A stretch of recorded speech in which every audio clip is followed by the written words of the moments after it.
Hello and welcome back to Calculus 3. We are starting chapter 13 and this is going to focus on integration. We know from Calc 1, hopefully, that integrals calculate accumulation. So derivatives focus on change and integrals focus on addition and accumulation. Many concepts in physics and so engineering and so on depend on integrals. For instance, let's say energy, right, can be computed using integrals and so on.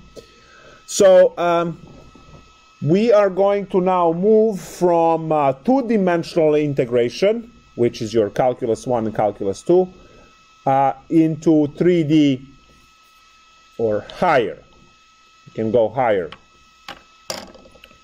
So what am I going to do first? Well, first we have to review concepts from the past, because concepts from the past give us the fundamental idea of the way we look at the dx, and that is something that is extremely important.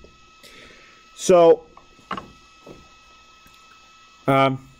what is the way of setting up integrals in Calculus 1 so that we can finally learn about these things in Calculus 2? So let's go and Calc 3. So let's go first and take a look at Calc 1 stuff so that we know exactly what's happening here. So I want to find the area under, so find area under y equals 3 from x equals 0 to x equals, let's say, 4. Well, right? Now, what do? Well, we draw. We have the xy coordinate system. We draw the function. This is your f of x equals 3. It's a constant function. And then we focus on the part 0 to 4. And we want to know the area of that. Hey, that's a rectangle, right? So 3 times 4 equals to 12. And we're done. Except we can complicate things and use the integral. So, in general, area is equal to the integral from a to b of f of x dx. So in our case, that's the integral from 0 to 4, function is 3 dx, which when you integrate you get 3x from 0 to 4, which gives us 3 times 4 minus 3 times 0, and there's your 12. So we can use integration to compute this. Now you had to memorize the formula for circle, area of the circle, and the triangle, and the rectangle, and the square, and the trapezoid. But you memorized every single formula one by one. And then finally in Calculus 1 at the end, someone told you, well, you actually don't need to know any of those, because you can always set up the integral and compute the integral. So you are learning one procedure that takes care of memorizing every individual formula separately, which is a very powerful idea, right? So then you said, well, okay, would this work on anything better and anything else? And we say, yeah, because we can set up another example where, let's say, you have a triangular region, and let's say you don't remember the formula, like who does, right? So this is the triangular region, and you want to calculate this 1, 2, 3, 4, 5, 6, that's a 6 there. You want to calculate the area here. Now, clearly, if you ask any kid, right, they're going to know the formula for area of the triangle. You might as well, right? Or you forgot, I don't know. But what you guys know is you know calculus, and you can calculate this area using your knowledge of calculus. So you will say, all right, what's the function over here, right? What's f of x? And that's clearly this straight line that goes through the 2 points, right? There's 0, 3, and 6, 6, 0.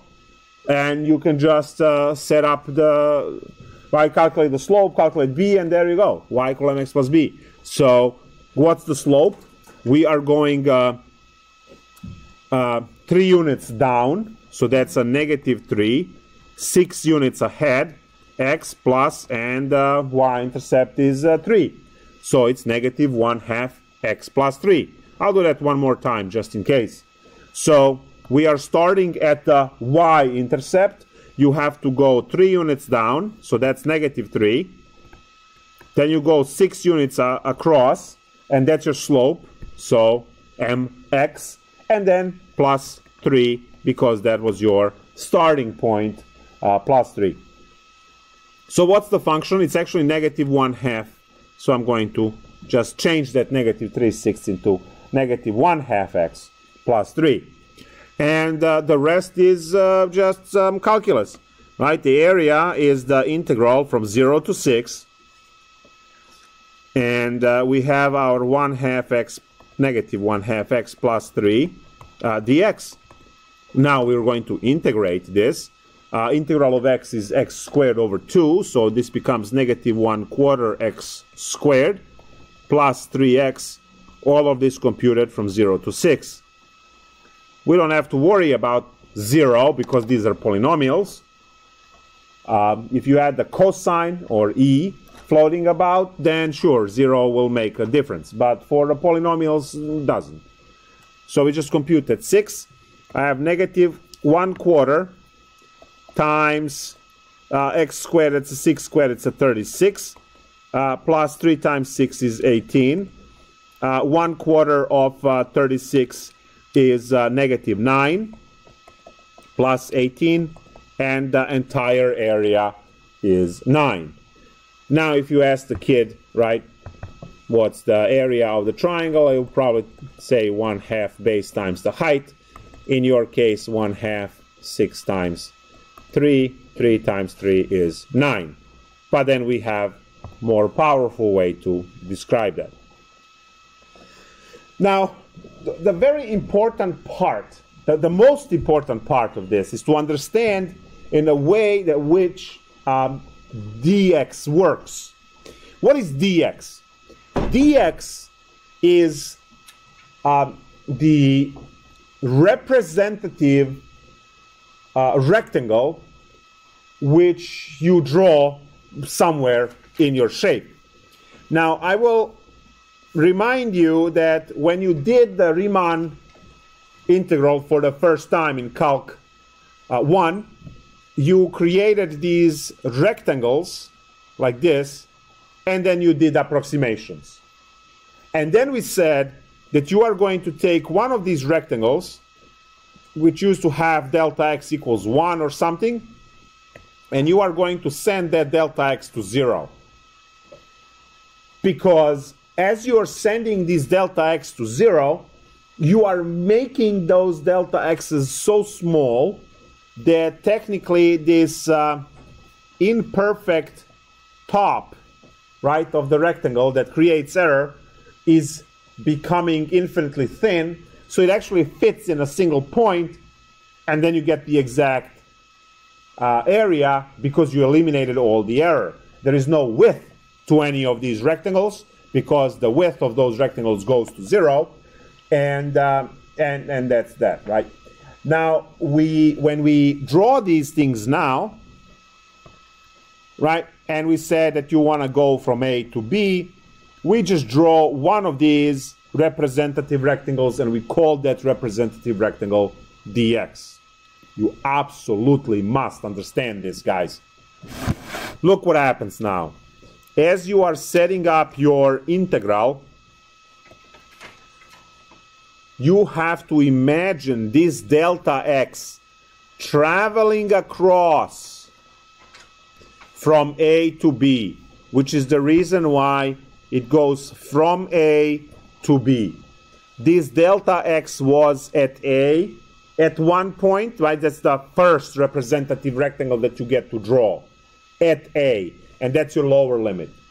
And then you draw the next one next to it, and the next one next to it, and the next one next to it. So you can imagine a single one swiping across the region from A to B. So the integral goes from A to B of, and look at this now, it is f of x times dx. It is f of x, which is the height, times the dx, which is the width. And the height times width, well, yeah, that's the area, right? So we are talking about a two-dimensional concept here. One dimension of height, is given by f of x, and the other dimension is given by the length or the width of the whole thing, which is dx. Now, dx is infinitely thin, but you have to understand that it fills up all the space between A and B. That's the reason why us professors, right, are really annoyed and allergic when you don't put delta x, dx, because you just ruin the entire concept, right? Because without it, it doesn't exist. It can't be done because it is a dimension. It is times dx. The whole concept here came from the idea summation of f of ci times delta x. Well, this delta x is dx. They are the same, right? Now, delta x, if you remember, was b minus a over the number of rectangles.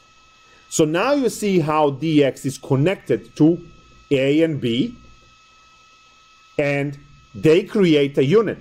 So every integral, when you write it, it's a two-unit thing. There is a unit number one, which is the unit of this. That's one unit.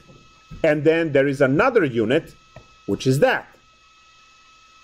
So every time when you skip writing dx, you are actually destroying the concept 100%. It's completely meaningless if you don't write it. But now we are going to see that in Calc 3, it's going to play even bigger role because we are going to have dx, dy, dz, which will be different than dx, dz, dy. And conversion from one to another is going to be a living hell, right?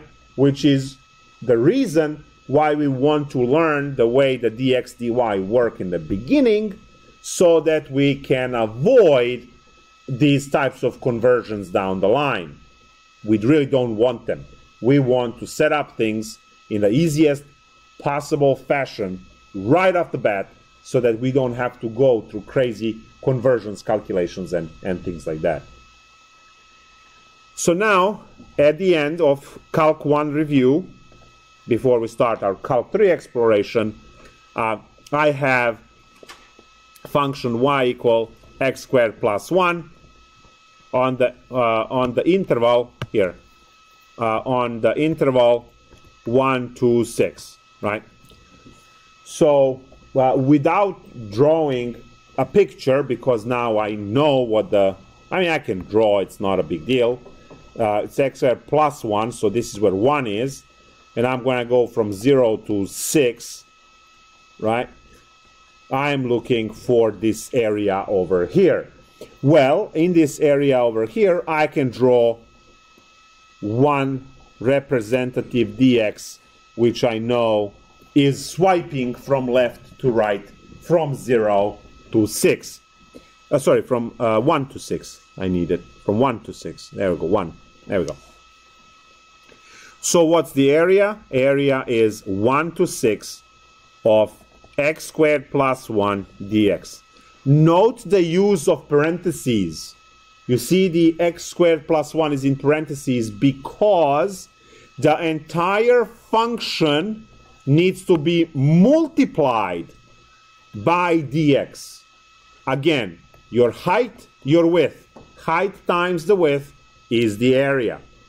So it's a rectangular creature right there. So again, the x is not there for decoration, right? So the integral of x squared is x cubed over 3, plus integral of 1 is x, all of that computed from 1 to 6. So that's going to be 6 cubed over 3, plus 6 minus 1 cubed over 3 minus 1. I distributed that negative, so it's a minus, whatever, that's plus 1, there we go. To compute 6 cubed, you're not going to compute 6 cubed because one of the 6's will cancel, right? There are 3 over there. 1 will cancel with the 3, so we have 6 times 6 is 36 times 2 is 72, plus 6 minus 1/3 minus 1. So that's a 78, 77, so 76 and 2/3. 76 point, you can do the 0.67, there we go, whatever. So this is what we have, right? This is the way we compute the integrals. Now, one more time, discussion about area is 2D. So if I have area to be integral AB of f of x dx, I have to see the 2 dimensions, and this is where those 2 dimensions are. This is the height, this is the width, and then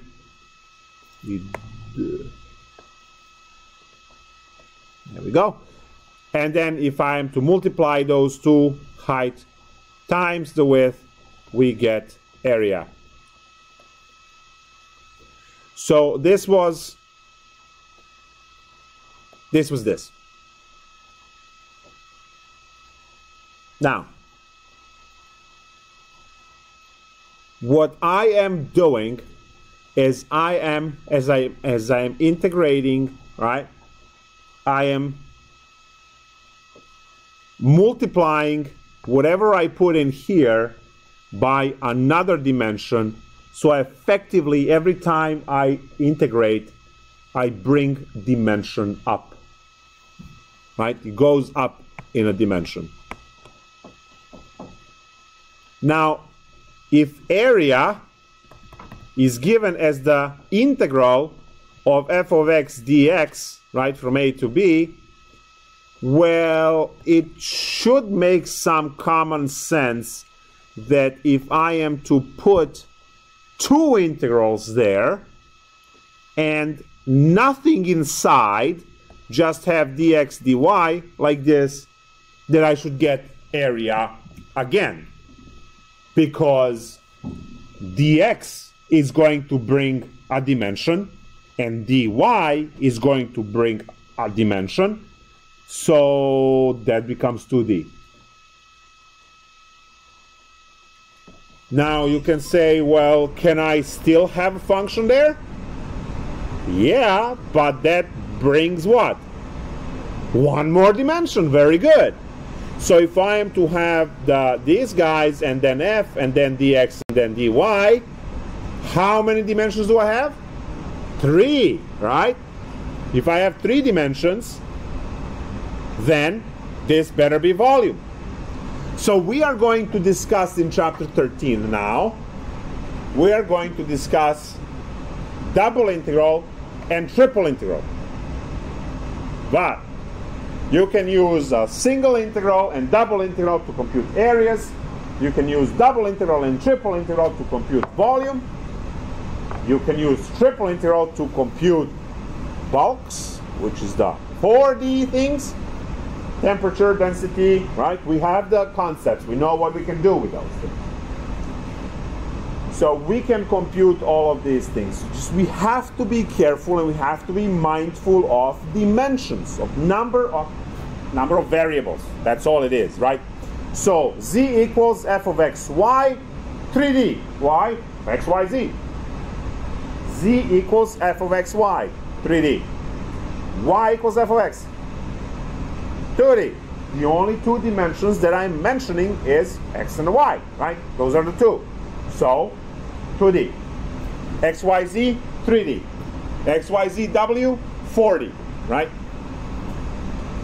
So every integral is going to bring a dimension. Now let's take a look at our Calc 3 situation now on the double integrals.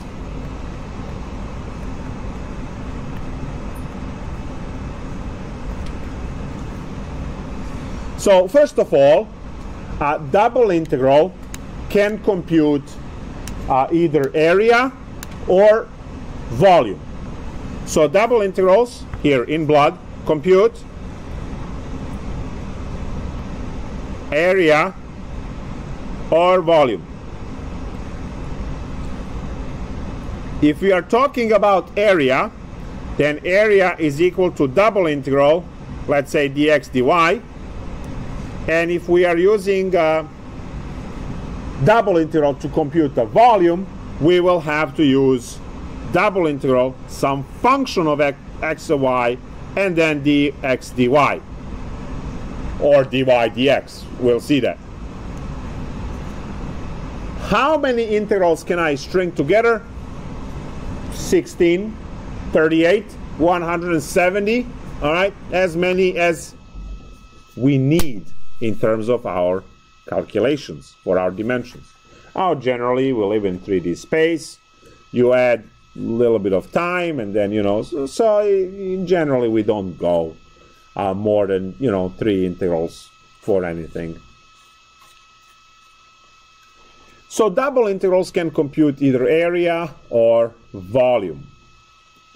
Now, I want to go back to my first problem that I did for Calc 1, where I had the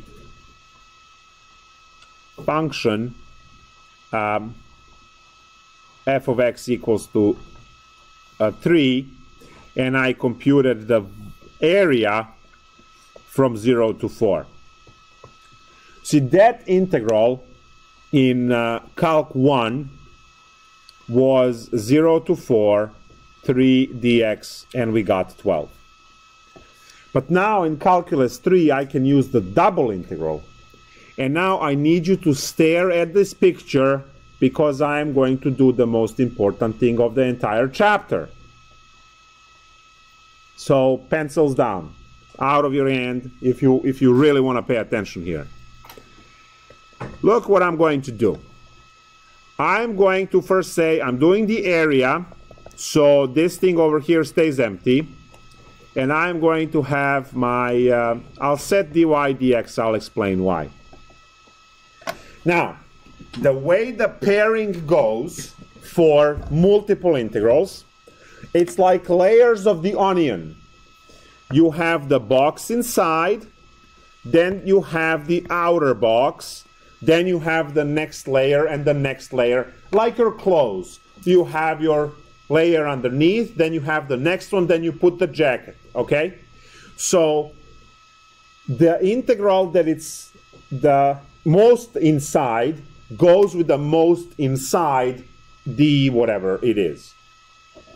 So now I know that the inner integral is measuring y's. Great. What is the way? So let me now use, we're going to use the two different colors. We're going to use the red and blue. And I'm going to set out the dx integral on the outside and the dy integral blue on the inside. It's color-coded for a reason. This is what you really have to pay attention to now. Looking at my picture, I have dy and I need the limits of integration. Well, dy is this puppy over here. That's the dy. And observe that it swipes from bottom up. So that representative rectangle dy swipes from y equals 0, which is the lower limit, to the y equals 3, which is the upper limit, and then it hits the ceiling and it stops. So dy swipes from bottom up, and dy is horizontal, right? Because the measurements are on the y-axis, right? Now dx is the red one, and the dx is going to swipe horizontally, and as you can see, it swipes from 0 to 4. It starts at 0, so the red, right, red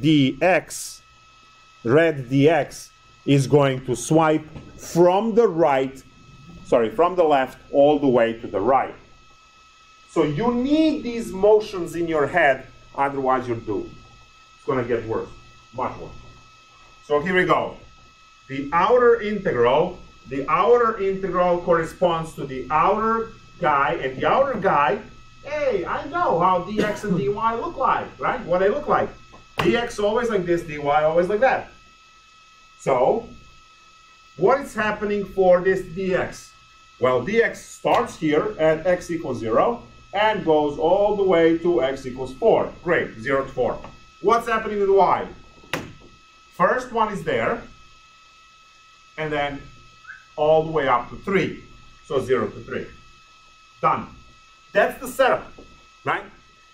We are solving Calculus 1 problem using Calculus 3 methods. So now, the way we solve this is, again, layered.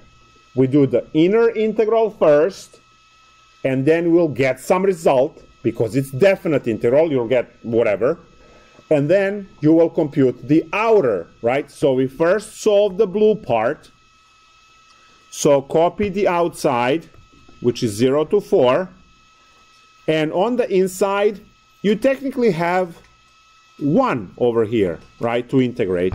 You're integrating 1. So what happens when you integrate 1?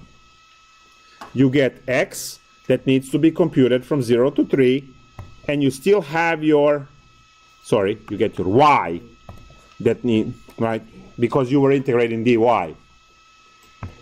And you still have your dx on the outside. So now what do you have? You have, this is equal to integral 0 to 4, and now inside you have just number 3. That's what you computed from before. Have your dx there, and now you get to compute the integral of 3 dx is 3x computed from 0 to 4, and there's your 12.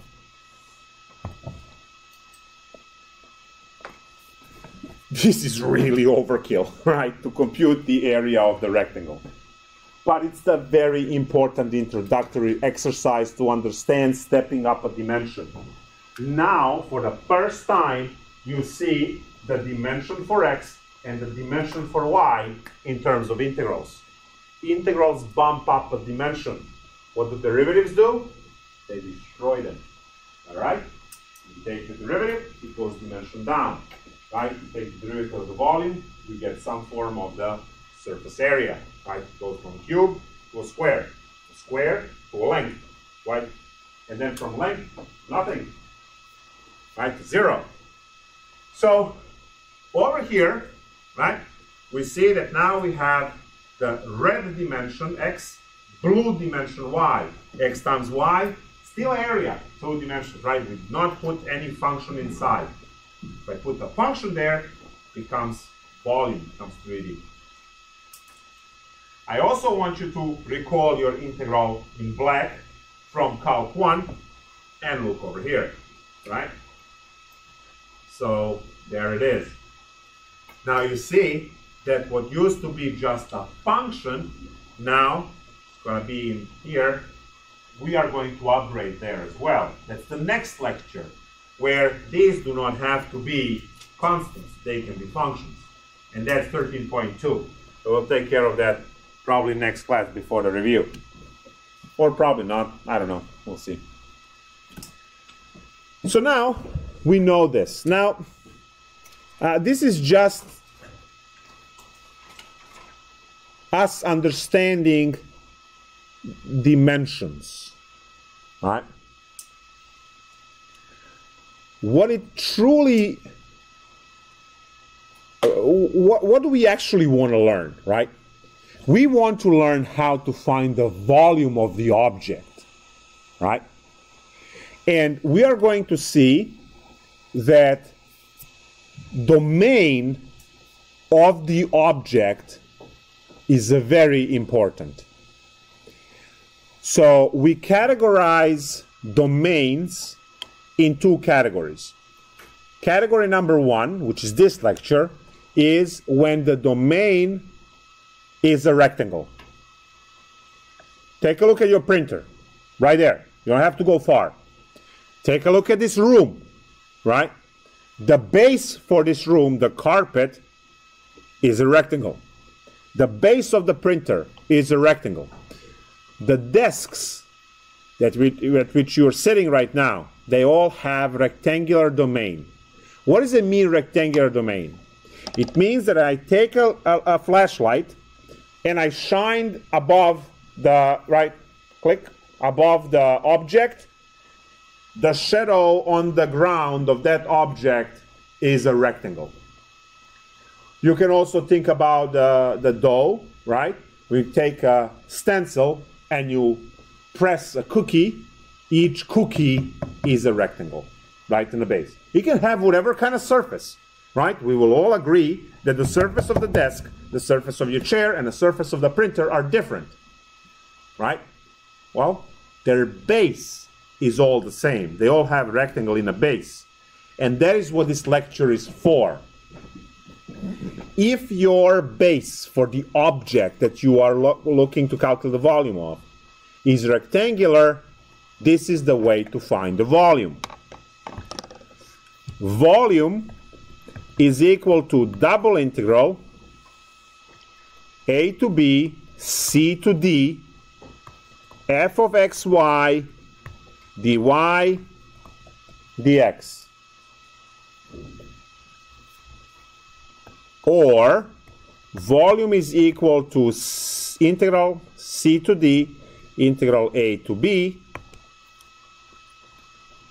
of f of xy dx dy.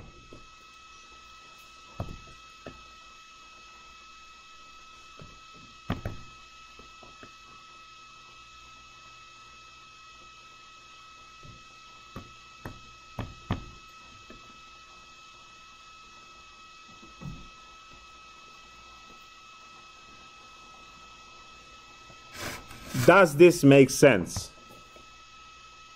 Oh, hell yes. Let's see. Let's draw over here x and y coordinate system, and let's put in that coordinate system some kind of a shape which would have rectangular domain. That means that the cookie dough stencil, right, pressed onto the object had a rectangular domain. Now,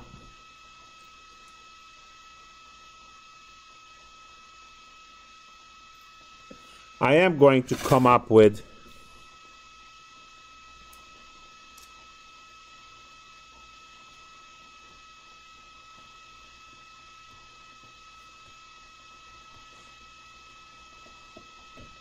this type of a shape.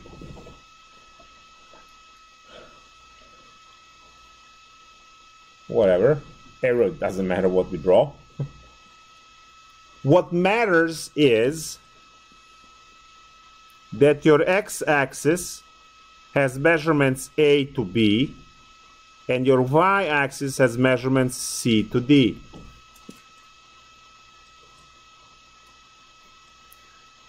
And over here we have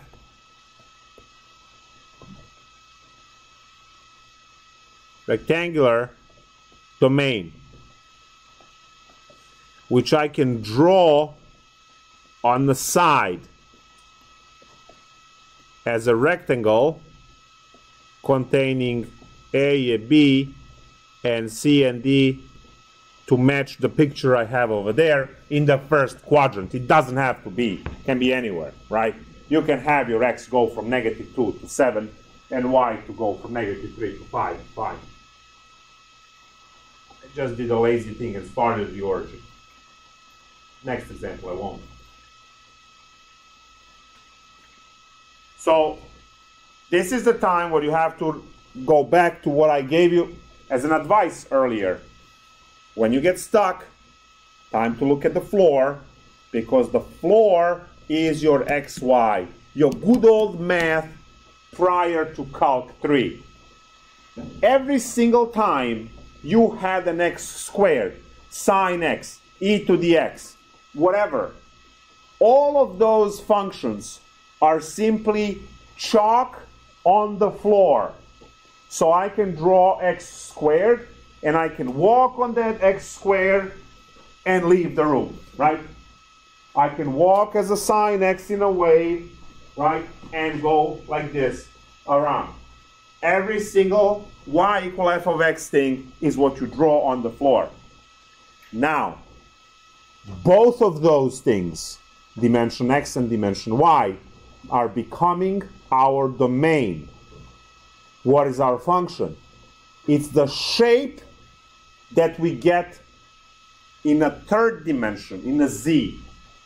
So now we're going to look at the surface of the printer and understand that there is a mathematical equation that is giving us all these curves and indentations and whatever I get on the top of this printer.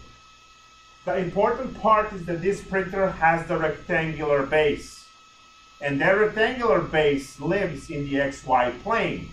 So if I call this x dimension, I can calculate the amount of inches, right? And say, okay, 13 inches this way, and it's, let's say, 10 inches this way. What are my limits of integration? 0 to 13, 0 to 10.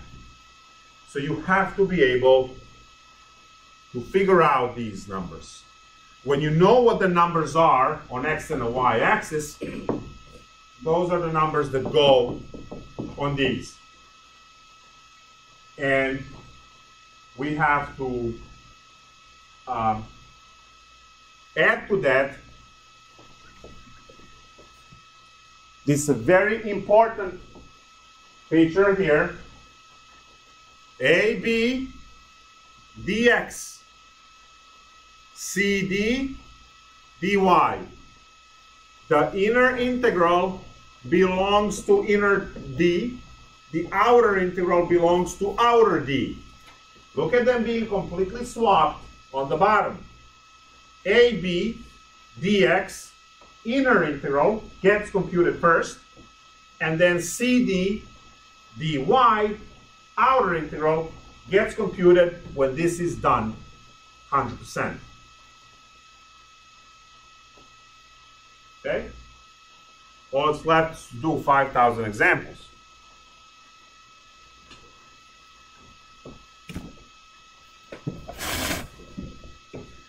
Calculating double integrals is going to be the same as your partial derivatives. You are going to ignore the variable that you are not working with. Okay?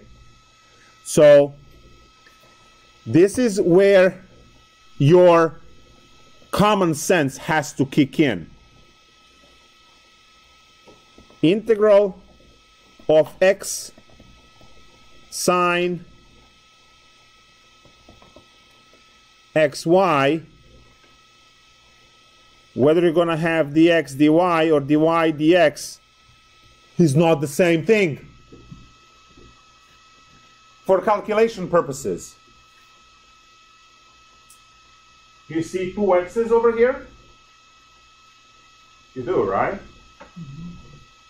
Do you know what that means if you are to compute dx first? Yeah, that one. Yeah, by parts. Because you have x times sine. Very good. But if you are to compute dy first, oh, that's a constant. That you get to copy this thing. So that becomes just a basic integral. This is where setting things up plays a role, right? So dx, dy, dy, dx, what it's going to do? Well, it's going to shovel where these numbers go, right? Because x numbers have to correspond to the x integral, right, the inner or the outer, wherever we set it. So, you know, there are subtleties. You have to be careful about these things. So we'll definitely get there, making these decisions. That's also part of this lecture. Let's compute some basic problems first, and then we are going to upgrade into all of these. So what is the... So it looks like that the next class we are going to finish this lecture and then have the review, and then continue after the exam on Monday, 13/2. So let's just compute some simple stuff. Maybe 2 examples and go home. So double integral, 0 to 2, and then let's say 4 to 9 of xy dy dx.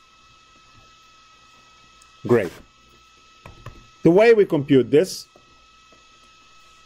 is inner integral first. Okay, so copy 0 to 2 integral and dx, right? That's the outer stuff. On the inner stuff, I am taking the integral in respect to y. X is a constant, so this becomes x y squared over 2 computed from 4 to 9. That's what it is. Because I was integrating in respect to y, x is a constant copy. Integral of y in respect to y is y squared over 2. Now you get to compute this thing. Recall you have to copy 0 to 2 integral. You haven't done that yet. You are plugging in 9 for y and 4 for y, so x stays there.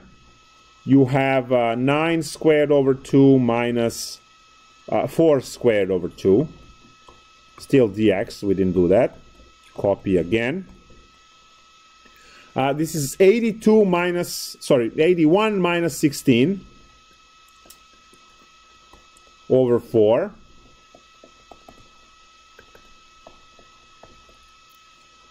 Now 81 minus 16 is very good. And welcome Calc 1. This is Calc 1 integral now. So 65 over 4 times x squared over 2 computed from 0 to 2. Now we don't have to worry about 0. It's a polynomial. We have a 65 over 4 times 4 over 2. These guys cancel, and the final answer is 65 over 2. Yes? That's what I said, over 2. No one's paying attention. Over 2, yes. Over 2. So then over 2. That all cancels, so the whole thing is 65. Yes. Very good. I was just testing you, and just for the second time today you are. And now you just killed it all. It's like you ruined the whole thing. It's like when you make the best possible cake and then you sit in it. It was so awesome, yeah. Had the decor and everything, like on the top. It looked great. And then you just sit in it, and that's it.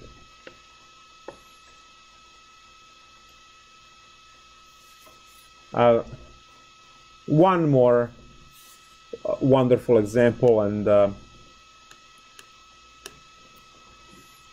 by the way, the book is at least this edition with the homework. It's a joke, and then the living hell level 7. All right, that's the way the book deals with this. So maybe you want to go and look up examples online. Like Khan Academy, start the video.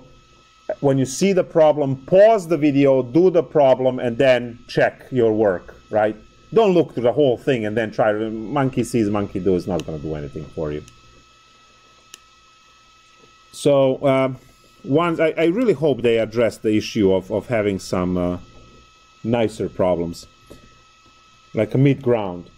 So 46, 1 through 4, 0 to 2, and then e to the y root x dy dx.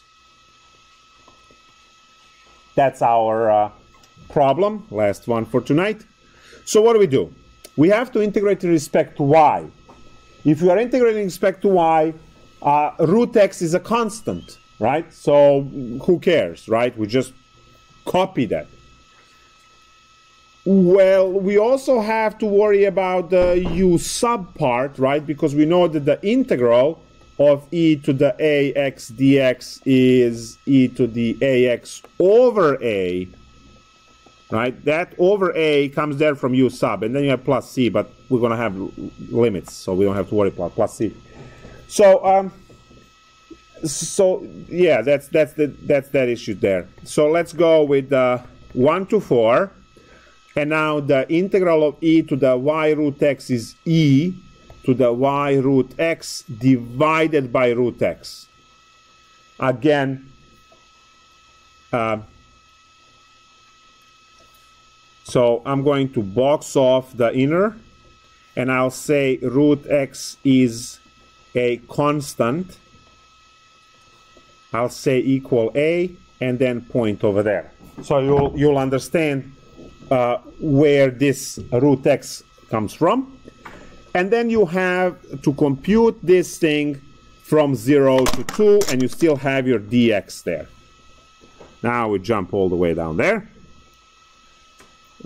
Start this, we'll jump there. Integral 1 to 4. Plug in 2 for all of your y's, right? So we have e to the 2 root x over root x minus e to the now 0, right? So that's just going to be e to the 0 over root x, everything dx. Great. That now simplifies into this.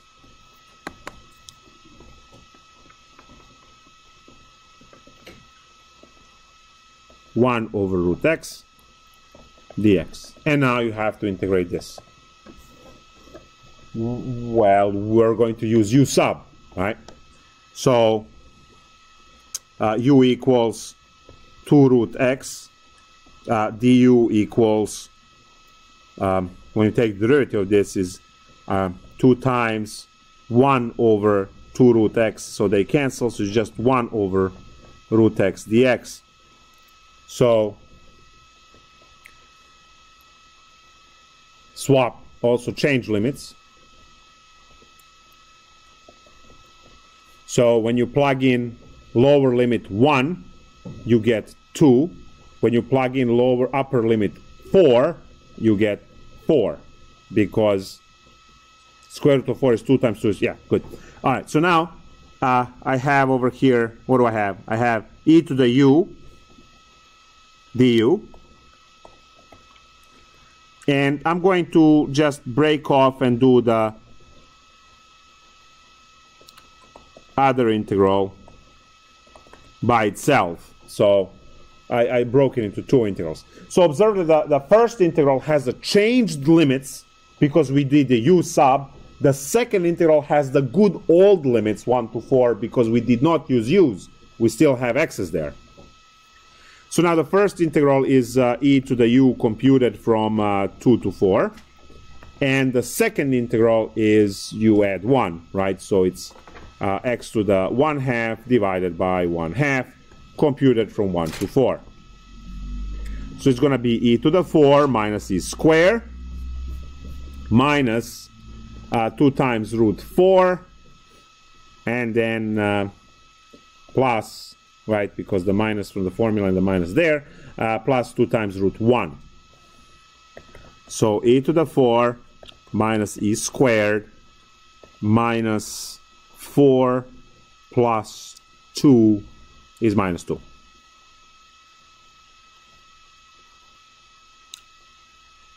Welcome to chapter 13. This is what the simple problems look like.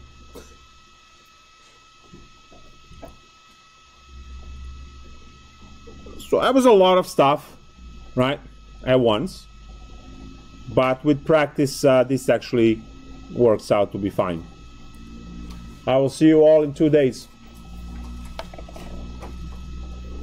There will be part 2 of this lecture.